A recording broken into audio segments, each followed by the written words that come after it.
esengeli na biso ya solo bongo mpenza totatama na mpenza malongi na biso ndenge tobandaki yango. Bolimbisi bandeko, mikolo eleki kasi lokola tozali bongo solo mpenza na sanza ya Vita Kimpa, esengeli na biso kotia mwa loyembo mpona kokanisa ye na yango tolanda moke loyembo oyo toza kotia mikolo mpona ya Vita Kimpa maye oyo ye alobaka.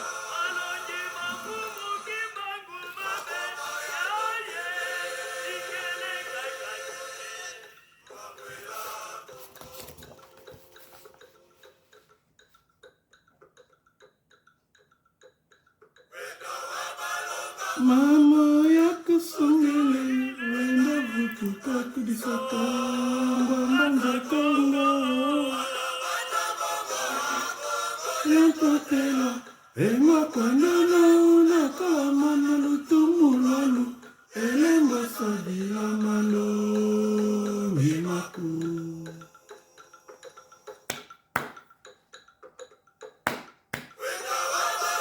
Mama yako songele wenda vutuka kudisaka ngwambanza kongo ngoja totela engwa kwandana unakalamana lutumulalu elembo sadila malongi maku. Ya solo bongo penza nzembo oyo eyembama solo bongo penza na Angola na kapu na biso ya mingimbidi ya Angola, kapu ya ndinga Luanda, bundu ya Kongo na kapu na bango ya ndinga Luanda ya solo bongo penza bango nde bayemba nzembo oyo ezoko sepelisa biso boye mpona koyoka maloba ya Vita Kimpa ya solo bongo penza elenge mwasi oyo abundaka mpona ko bayaya na bakoko na biso bakulutu na biso bakende solo bongo penza na bowumbu te, oyo azongisaka penza solo bongo penza bana Kongo na nzila Kongo ya Kedika. Na yango na bandeko esengeli na so totanga les saboteurs de l'authenticité tolakisa bino esika oyo penza bango bayaka na lokuta mpona kokosaka biso. Yango na bongo po totatama na mpenza ya solo bongo mpenza kotanga mokanda na biso esengeli na ngai na milakisa mpa na bino. Yango na nzembo oyo tokotatama na yango soki tosilisi kotanga po tomeka mpe kolimbola moke ndenge tolobaka mbala eleki. Kasi ya solo bongo mpenza bandeko boyebi basensibilité to bakaprese to lufundu ya internet etiaki ngai na kokoso matono mingi bandeko. Yango na tie pause po namilakisa mpenza ya solo bongo mpenza epa na bino. Ngai wa bino kombo na ngai Zikoti Mayuma Tembu ya Mwanda. Mama na ngai azwami bongo solo na etuka ya Bwende, tata na ngai azwali solo bongo na etuka ya Kindamba, yango na ngai nazali Bwende Kindamba. Yenge keno bampangi luzi mpangi zame mono ntela mene vantadise no nkumbwame Zikoti Mayuma ngudiame vwilu muluvela la Bwende sediame vwilu muluvela la Kindamba. Edina mono imwe Bwende Kindamba. Kozala luvela eza lenge boluka bato nyonso tu oyo bayebi luvela na bango te luvela babengi yango clan. Soki boza nango te boluka boyeba ezalaka esengo mingi mpona koyeba oza nani outa wapi mpe bana na yo bakozala banani. Matondo bampangi na yango nalati nano maneti mpona zwa nkokoso te na makomi oyo ngai nazali kotanga pamba te nalimbolela ya bino yango malamu. Na yango mbala eleki tomonaki ndenge balobelaki biso apartheid na ndenge ya fumu Yesu donc Jésus ndenge apesaki yano na mwasi wana oyo ya Kanaanaene. Donc alobaki na ye ke mapa na ngai esengeli te napesa na bambwa, alobaki na ye kaka solo. Yango sikoyo tozalaki bongo atuka mpenza na kapu na biso to chapitre na biso ya misato tozotanga voici la pure vérité. Kasi tosukaki bongo Jésus et la femme cananéenne. Na yango lelo tokotatamana na nzela na biso ya misato esika balobi les pains des enfants d'Israël. Malgré ces dures paroles de Jésus, la femme noire de Cana continua à implorer les maîtres de Nazareth. Jésus se fâcha et dit: brutalement à la femme cananéenne que il n'est pas bon de prendre le pain des enfants d'Israël et de le jeter aux chiens. Solo bongo penda mwasi wana ya mutu mwindu wana ndenge kaka tomonaka bato mwindu ya lelo ndenge bakangama na Yezu mwasi wana mpe azalaki kaka ndenge wana Yezu mpenza akataki ye pene yano ezali malamu te na kozwa mpenza biloko ya bana Israel kopesa yango na bambwa oyebi mpona nini grand maître Jésus donc fumu Yesu mpona nini apesaki eyano wana akataki ye wana mpona nini mpo mwasi wana atika kolanda ye akateli ye lingala ya makasi soki tokoloba nini akatelaki ye hébreu ya makasi me akatelaki ye mpenza monoko mpenza oyo ya makasi mpo mwasi wana alemba alande lisusu te mpo azalaki koloba ndenge kaka be bosolo kasi bato mwindu lokola bayokaka te balingi kotatama na kotingama oyo tolobaka pena lingala kotingama makambo na bato lelo soki omoni motu moko aza chrétien soki ozoloba na yeke nzela nde eza yo motu wana oyoka mposa neti alia yo abimiso atia omino abimiso makila mpo baza bazoba biyunguyungu yango tozoya koteya bango na maloba oyo ya vita nkipa amemela biso ye mutu alobaki maloba nga nazoloba awa nazotanga awa mingi ya vita nkipa participe na makambo oyo mpo ye mpenza azongaka mpenza na mokili ya bato ya utaki na mokili ya molimo azongaki na mokili ya bato mpona kolongola biso mpenza na bowumbu oyo mpo ye makambo wana azwaki yango na mwela kongo ndenge bazoyemba na nzembo awa donc mwela kongo eza lokola conclave omoni makambo nyonso oyo esalamaka awa bolimbisa bandeko totyana baparenthèse parce que koyekola ezala elengi ezalaka mpenza elengi yango wana tozwaka ngonga na biso toyekolaka esala nango biso eloko moko te mwa 1 heure du temps mwa 45 mwa 30 mwa 25 minutes mpona koyekola donc yango wana mpona natatamana nanu mwa ndakisa na ngai tolinga tokanga nanu awa tokanga nanu na paragraphe oyo nasili kotanga donc maloba oyo ekangami ezwami mpenza bongo solo eza na mokanda bayuda donc oyo abengi bible eza na Matthieu 15:26 oyo apesaki mwasi wana eyano ndenge wana mpo biloko nyonso ebongaka mpo bokanga moyibi na eloko oyo bakangaka moyibi awa te otala bandeko bakangaka moyibi awa na eloko oyo ya yibi yango wana fumuki mbango alobaki botangaka bible wana malamu boyekola yango boyeba yango mpo bakangaka moyibi kaka na eloko oyo ya yibi donc eloko ya yibi yango oyo Matthieu 15 mpo awa tokosaka te tolobaka solo kaka bwanya donc na yango bandeko bomoni na mokili oyo ya se eza mwa pasi mpo moto acomprendre to asosola ozomona donc mwela kongo nde twazimi na nzembo oyo mwela kongo ndenge ya vita kimpa alobi na biso na nzembo oyo nyonso oyo nga na ye nango euti na mwela kongo moni na monde omoni na monde toza ya mosuni nyonso oyo tosalaka awa yebaka ke na monde spirituel mpe eza donc biso tokopiaka kaka mayele ya nzambe nde toye kotia na kimusuni donc na chair donc toye kokomisa yango siko tomaterialize yango oyo nyonso tomoni na mokili ya molimo toye nango siko na mokili ya oyo ya se yango to na galaxie na biso ya terre to materialize yango biso to makongo tobenga yango mamonso nomenaki moki mpe moki nsuni mpe yena donc nyonso oyo eza na molimo na mosuni mpe eza yango moni na mwela kongo ezali lokola conclave na conclave wana bozala bafula mbemba bafula nkazi donc fula nkazi eza lokola ensemble donc badepute bafula nkazi wana donc so na ntango ya kanalisa so omona bazobenga ndeko na ngai azaka fula nkazi bato bazoyeba te fula nkazi elakisi nini bayebaka na bango te lokola tosangana amalgame de peuple tosangana bato ebelebele babungisa bakongo baterme na bango mpena oyo ya masina donc oyo mpena ya racine na bango babosa nango fula nkazi elakisi donc ata na kongo ya kati lelo soki tosali parlement na biso to ensemble na biso donc tokobenga yango fula nkazi na kikongo donc parlement alors conclave wana kuna mwela kongo wana kuna ezali lokola mfula nkazi ezali lokola mfula mpembe eza lokola sénat bazoka pena bamokano na bango kuna na mokili ya molimo yango moni sikoyo lokola bato oyo nzambe atindaka na se bautaka na mokili ya molimo mpo baya kosala makambo awa ozala politicien ozala moto ya bonzambe ozala nani makambo nyonso basalaka eutaka likolo kuma zolo soki euti likolo nde baye komaterialize yango awa donc yango moni pe ba Sénat ezalaka ba assemblée pe ezalaka siko ye azoloba na biso ke makambu oyo ye ayekolakisa biso awa donc ya vitaki pa na nzembo ndenge ezoloba ye azwa yango na mwela Congo donc na conclave kuna na likolo donc toyebi te donc ye pa siégaka kuna yango wana sikoyo maloba wana ye bazwi sikoyo mpe vana bakitisi eye kobota sikoyo na mwana mwasi wana eye kolata sikoyo mwana mwasi wana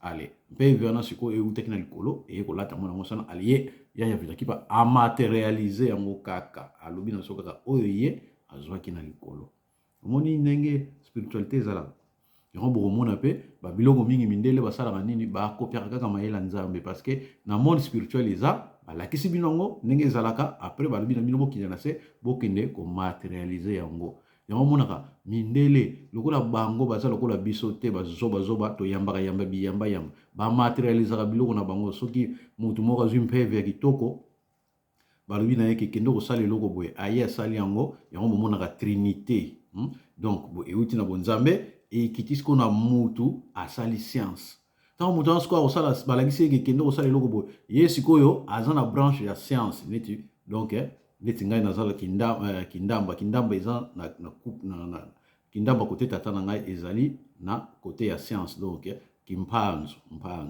eza sikoyo kote kuna ale sikoyo ntango wana ozwa mayele wana na desine eloko na ngai namoni ndenge namonaki yango na molimo nake sikoyo pa ya banzinga donc bato mayala nga mpe naza sikoyo nzinga naza kota mama na ngai naza nzinga donc ngai naza nzinga donc bwende naza nzinga sikoyo nake nango kuna ntango nakokende nango sikoyo bato ya mayala sikoyo batali donc bagouvernement batali sikoyo oyo ase awa batali moto aza na mayele mpona kobongisa nani peuple donc eloko nyonso moto azwaka na molimo azwi yango na molimo na ntsaku akiti nango ekiti na mpanzu ozomona ntango ekita sikoyo na mpanzu sikoyo tanga kozwa ye sikoyo na moto aza na kimusuni donc moto aza na kimusuni na ndenge sikoyo ya kintsaku donc réincarnation ya Nzambe sikoyo na se donc yango neti bayatola ake nango sikoyo kuna tata nalotaki ndoto ake nango donc toloba ba grand prêtre neti bangunza nalotaki ndoto moko boye tala balakisinga boye ezalaka malamu tosolola na bayatu ya mayala donc banzinga donc bato bagouvernera oyo bagouverne mboka tosolola na bango baluka bamoyen nini bakoki komaterialize eloko oyo ale sikoyo batie yo mpe na losambo babeniri yo masanga makambo nyonso to esalami ale bakei na yo sikoyo na mayala balakisi bango tala moto oyo azwi mayele bapesi ye mayele mpona kosala avion bapesi ye mayele mpona kosala kwanga nde basalaka kwanga ezalaka ndenge wana ozango nde basalaka kwanga baetape wana nyonso balanda wana mpona procédure bafermentation makambo tu mpona kosala kwanga ezalaka procédure wana alaki nango sikoyo na mayala bamona likambo malamu fo tosala yango ebele mpo esepelisa kangu na biso donc na kikongo peuple na biso azala malamu yango omonaka donc soki euti na likolo ekiti pa ya bato baza na makasi na misala ala après ekipa gouvernement abimisi mbongo po ayebi ke eloko wana ekobongisa mpe etombola ekonomi na moko bamata babenga yango na kikongo nkita donc ekonomi na yango bandeko sans plus tarder tokotatama na kotanga es-tu juif, cher lecteur? Non, alors la Bible dit que tu n'es qu'un chien. Et Jésus n'a pas été envoyé pour toi. Il n'est pas ton sauveur. C'est cela qu'on appelle les racismes chrétiens. 85% de blancs racistes de l'Afrique du Sud sont membres de l'église hollandaise réformée, des protestants, entre parenthèses, des protestants. Tous ces blancs prennent les noirs pour des chiens et appellent Jésus par les titres féodaux de notre Seigneur, le Seigneur de blanc. Ya solo bongo pena nzambe soki nzambe awa pena balobi ke soko za juif te donc cher lecteur est-ce que vous êtes juif olobi on a juif te donc vous êtes juif te donc Bible et eza pona bamboa te kaina kwani ya bamboako moni biso na bakongo tolobaka likambo pena na ndenge sengelo moni na bakongo so babengi mboa yimbwa microbe yimbwa to poison yimbwa eza matate moni bakongo babengaka pena likambo na valeur nango na puissance nango Donc so moni ba bengi yo mbwa yebaka ba fingi yo microbe poison. Donc alobi na bango awa ke non Bible oyo ezai pona bino ba poison te ba mbwa te. Donc ba poison ba microbe te. Chien na monoko ba français. Mais biso sikoyo na lingala ki Congo mbwa. So ba bino ke mbwa. So mutu alobi no mbwa yoko mona na tango akanisa so mutu afingi yo mbwa mutu atomboka makasi po toyebaka mbwa eza nini. Mais sikoyo ekoma nango na divagation mbwa yo mbwa tala mutu oyo kuna mbwa tala mbwa oyo eza mafinga ya mabe botika yango bandeko minoko soko bo maîtriser yango te soki bo voandisaka yango te botika. Donc ba finga bino ndenge wana sikoyo totanga kapu na biso ya mine esika balobi Jésus à Jérusalem. Mbanza Congo est la capitale du royaume Congo. Cette ville est construite sur les monts Congo d'Antotela, les monts Lemba, les monts Kaïla. Jérusalem est la capitale du royaume d'Israël. Cette ville est construite sur le mont Sion. Un jour, Jésus, sur un âne, entre dans la Jérusalem en fête. La Bible dit ceci. Dites à la fille de Sion, voici ton roi vient ton roi vient à toi plein de douceur et monté sur un âne. Tatamana, wana makamuna tangi komai bongo solo wena na Matthieu 21 4 5. Mena masona mamu Matthieu makumole yemosi ya nate yentano. Ici aussi, la Bible dit clairement que Jésus n'est pas venu pour sauver toutes les races de la terre, mais pour être le roi des sionistes, les rois des Juifs. Nous autres négo-africains, nous ne sommes pas des Juifs. Ainsi, toute personne qui prêche aux Noirs que Jésus est notre Seigneur est un antichrist, car il est contre le vrai enseignement de Jésus, le sauveur des Juifs. Ya solo pena bat o bakin ko tambola na Bible pona ko kosa ka bande ko na biso ke non Jésus penda aza sauveur du monde. Ba salaka ba tout anaka mabaku bato wana esengena bango penda ba bongo la mitema bakin ko senga penda mikanda na bundu ya Congo ba banda ko tangela bato mikanda wana po ba kosa ka bande ko na biso so ko kotsa bande ko na so na libulu yango bomoni afelika na biso ti lelo tozaka na buumbu pona lolenge ya bato mutindo oyo. Donc batika kokosa po Yesu aya na ye pona biso te atikala pe koloba ta munoko na biso ata moko te ni Kikongo ni Hausa ni Kingwandi ni Kimongo ni Kibembe ni Nande atikala koloba te. Busukola mitema bobongo na bozonga na nzela Kongo totanga na nzela ya mitano. Hosanna au fils de David. L'un des rois des Juifs les plus célèbres, c'est le roi David.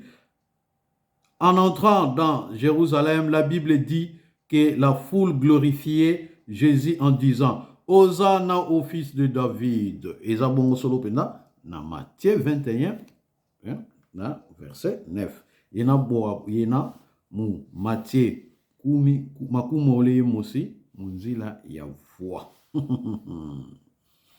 Acclamer Jésus en disant Hosanna au fils de David, c'est dire à Jésus que gloire à toi, le nouveau roi des Juifs. Et moi, je suis que nouveau roi du monde. Makameza matata. Toujours que nous sommes kutanga nanzera na biso ya sambano. To ya motoba. Allez s'aimer ce que vous avez reçu. Jésus choisit 12 disciples, il leur donna un nouvel enseignement. Après l'avoir assimilé, il leur envoya pour prêcher le peuple à qui il a été envoyé. La Bible dit ceci. Jésus a ponagi penda solo ba toadi sinmoko donc ba disciple na ene to bina mnoko ba paya donc a ponagi pondo ya solo bongo penda 12. Apesi bango mibeko donc apesi bango ndingisa ete ba kendo ko panza sango ya sika. Donc voilà. Bakendo ko panza sango ya sika. Donc, tout temps, Jésus leur envoya après leur avoir donné les instructions suivantes. N'allez vers les étrangers et n'entrez pas dans la ville des Samaritains. Allez plutôt vers les brebis perdues de la maison d'Israël. Donc, alobina bango ke bokende sika bapaya te. Bokende kaka na bamboka oyo eza na Samaritain po bokende koteya pena bana oyo ya Israël oyo babunga. Eza bongo solo bopenza na Matthieu 10 5 à 7. Ezali bongo solo na Matthieu ya tuku moko ya zomi bolimbisi eza na solo bongo pena na Matthieu zomi mitano ti na sambo. Yena mu Matthieu kumi nzila ya kumi tini ya kumi nate nzila tanu nate insambodia. Pourquoi Jésus avait-il interdit à ses disciples de ne pas aller chez ceux qui ne sont pas des Juifs? Réponse. Parce que Jésus savait très bien que Dieu l'avait envoyé uniquement pour être le sauveur des brebis perdues de la maison d'Israël. La doctrine secrète du monde occidental dit que tous les Occidentaux sont des descendants de brebis perdues de la maison d'Israël. Jésus est donc leur sauveur. Yesu ayebaki ya solo bongo pena ke makam o batindaki ezalaki kaka solo bongo pena pona bana oyo babungi nzela penza bana ya ndako ya Israël oyo babungi nzela kasi na mukili oyo ya mindele oyo ya Occident, monde occidental, doctrine na bango secrète oyo biso yebite ya solo bongo pena bango bayebi ke ba occidentaux bango nyonso tu bazali pena bakitani pena ya Israël bango nyonso baza ba juif biso batozana bamboka mikili awa to yebi bango ya solo bongo pena baza ba juif ata ba Diego Kawan so moni mutu aza na kombo moni Diego Kawan babi nzambe ya bambwa na portugais so moni bongo mutu aza na kombo ya banzete aza na kombo ya biloko aza na kombo ya batu te yebaka ke aza juif lokola babungaka ba perdi ba brebis perdu d'Israël babungaka babungaka wana bazwaka ba kombo ya bizwazo o bapesaka bango. Donc, Diego Kawana, ce sont des juifs. Tout le monde a zanga kombo, a un double prénom, et bakaza juif. Ba pesa yango ko pesa po a bunganzela, allez, ba pesa bango ba kombo. Donc, makambo longia kongo ne mwanda semi, ne makandala longia kongo, ma voemba kosi.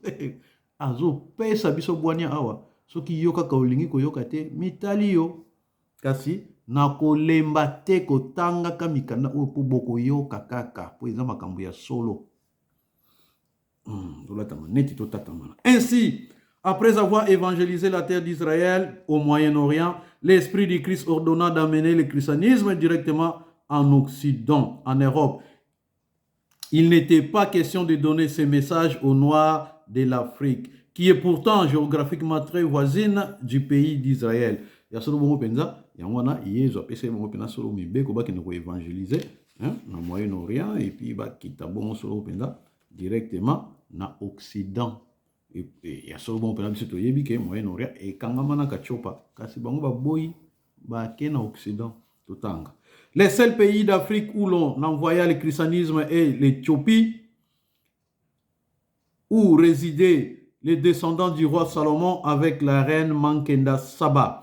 À part l'Éthiopie, le christianisme alla tout droit en Occident où il resta cantonné pendant des siècles. Ya solo bongo pena, bomoni mboka kaka oya kachopa, oya batu mwindu ya solo bongo pena bango bakenda koteya, ezalaki kaka solo bongo pena na Éthiopie. Pamba te bokuna bana ya Salomon bazalaka kuna oya bota na reine Mankenda. Wabenga la reine de Saba. Mwana mukongo wana mwasi kitoko wana. Donc abotana Salomon bana na yango monaka ba Djibril Selassie bazé tout ça donc baza ba Congo bango nde batikala ba chrétien po balanda tatana bango yango bakina ko teya bango po babunga kanzela.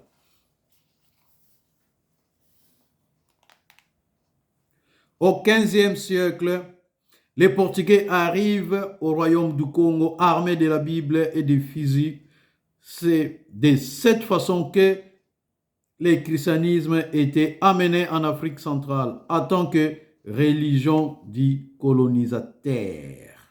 Donc, on est au 15e siècle, il y a solo là, portugais, il y a quand tout peut-être comme Diego Cão awa, donc, juif, kitaka kuna, pour na, côté ya Bible kasi ba yaki na on a ndenge mo ba colonisateur na, donc colonisateur bazoko obligé yo.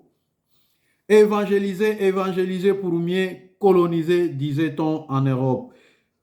Détourner les Noirs du chemin de leurs ancêtres, amenez-les à adorer nos ancêtres à qui ne les écouteront pas. Bon, on est, abina bango ke, bo détourner bango na bonzambe na bango ndenge lelo to mona ka ba pasteur bazoko détourner pe na bana Congo na bonzambe na biso, po bango ba jusqu'au relais ya ba colonisateur. Donc bango ba yibike zanango dienda. Donc cop na bango. Ozomona, yango na sko bango ba zui relais wana. Basala cop na bango na mozindo na bango bazana bango penza bongo te basana bango ba aventure batanga na bango bible ba jui munoko ba paya ba vandi sango malamu ale bazo te ya bino bazo kosa bino pour bango bazo ba mbongo paya bato batindaka bango wana. Donc les chiens de l'ennemi donc ba pasteur wana bazo ba les chiens de l'ennemi bato ko beta ko tumba pour bazo zongisa Afrique na sema. Donc voilà.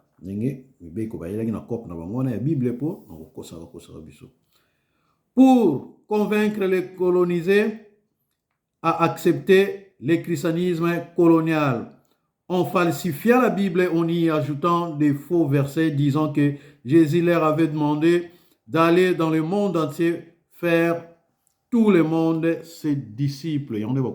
Jésus tout ça. Donc ce côté koti nanzena biso ya sambo. Côté le munzila sambo dia et c'est kapi moi sous-titre ezali Jésus au tribunal. Jésus était arrêté. La Bible dit qu'au tribunal Jésus comparit devant les gouverneurs romains. Pilate qui l'interrogea en ces termes: est-il le roi des Juifs?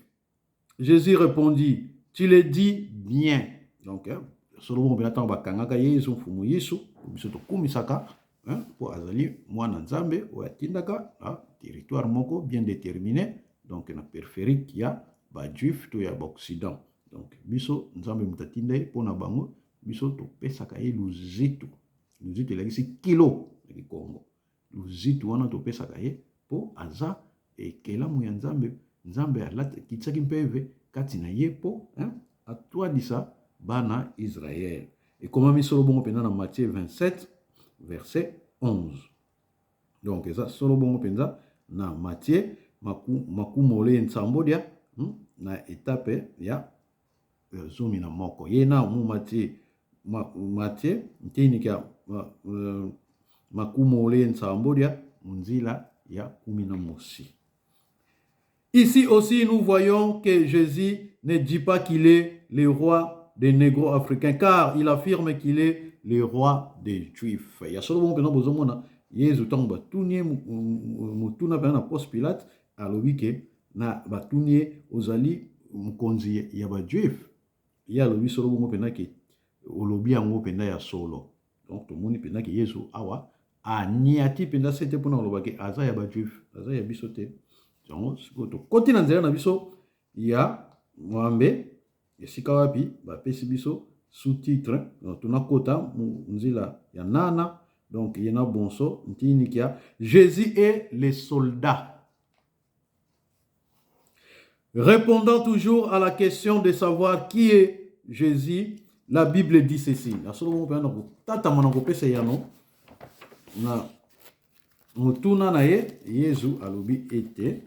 Les soldats du gouverneur conduisirent Jésus dans les prétoires et ils assemblèrent autour de lui toutes les cohortes, ils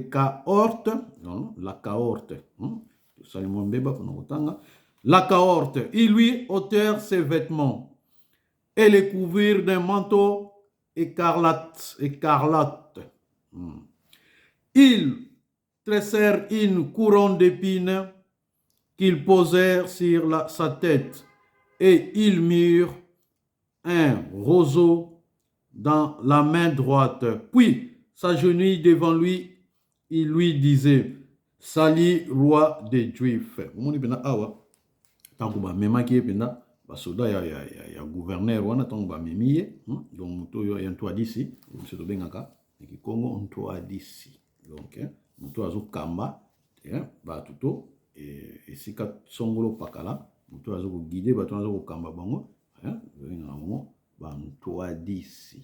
Eza kaka na bonzambe te, ezali mpe na Kinsuni. Donc bagouverneur baza bantwazi to bantwadisi. Ntwazi eza lokwa président na Kikongo. Donc ntwadisi donc moto azokokamba baye.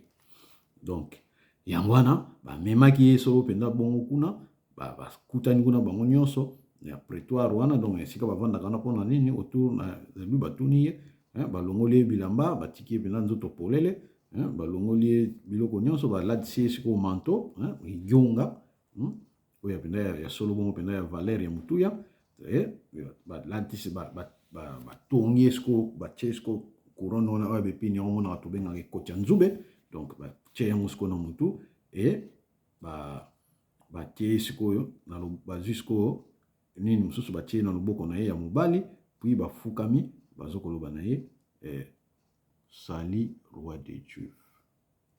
Donc bazoloba te ke roi du monde, roi de Dieu. Ezali solo bongo mpenza na Matthieu makumo tukumi bale na sambo oke na nzela ya tukumi bale na mwambe tina tukumi bale na libwa. Ye na mu Matthieu makumo ole ye nsambo dia munzila ya makumo ole ye nana na te makumo ole ye voix. Sikoyo tozo tata mana solo bongo pena bazokolakisa biso pena ya solo bongo pena ke aza na ye mokonzi ba juif, aza na ye mokonzi na biso te, aza mokonzi mokili te. Donc yango sikoyo tokokota lisusu Jésus est mort pour qui? Na yango wana ya solo bongo pena po to continuer Jésus est mort qui toyoka lisusu mwa ndambu ya nzembo.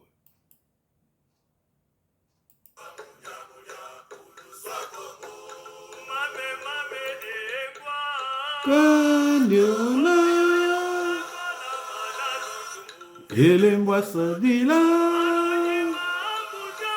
mama moya longele kwa mwela Kongo kandiona elengwa sadila mama moya longele Wamwela Kongo.